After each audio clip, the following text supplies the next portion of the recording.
Ja Morant isn't who you think he is. At first, he was just a rising star. Quick, explosive, electric. Ja Morant, the next face of the NBA. But something shifted. Not slowly, violently. And the truth? Well, it all started with a tweet. April 17th, 2023. Ja tweets something strange. Found a dreadlock in the studio. This Von's energy hit different. People laughed, retweeted it, memes flooded the timeline, but they didn't understand that he wasn't joking. That night, Ja disappeared for 36 hours. No team contact, no social media. But when he returned, he had the same chain King Von used to wear. The same stare Von had in his last video. And from that day on, Ja changed. Look at the footage. Pre-2023, Ja was hype, yes, but joyful. Post-tweet, his energy turned possessive. On the court, meaner. Off the court, armed. You can't take nothing from me. I've been here before. Twice suspended, twice counseled. But counseling can't fix what's inside him. Because Ja isn't Ja anymore. He's sharing a soul. Rewatch the tunnel walks. The way he moves. The way he looks at the camera. That's not a basketball player. That's a presence. Von's tattoos, Von's phrases.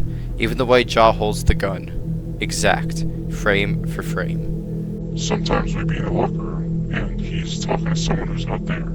The league tried to bury it. Said it was youth, bad decisions, too much money, too fast. But deep down, they know. The night Ja touched that dread, he unlocked something that wasn't meant to return. Von never died. He was just waiting for a body. And now, he has one. The dread wasn't just a keepsake. It was an anchor, a spiritual tether. And the moment Ja touched it, Von crossed back over. Not as a ghost, not as memory, but as something far more dangerous, a passenger. The NBA chalked it up to attitude, but look closer. The aggression, it wasn't random, it was targeted.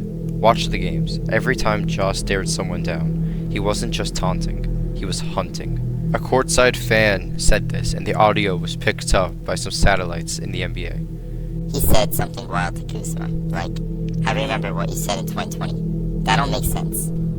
Von's memory didn't die with him. It just went dormant until Ja picked it up. And now, every beef, every slight, every unfinished plan, Von's list is back, and Ja's carrying it out as a vessel. There are whispers that he doesn't even sleep, that he locks himself in the gym at 3 a.m., same time Von was killed.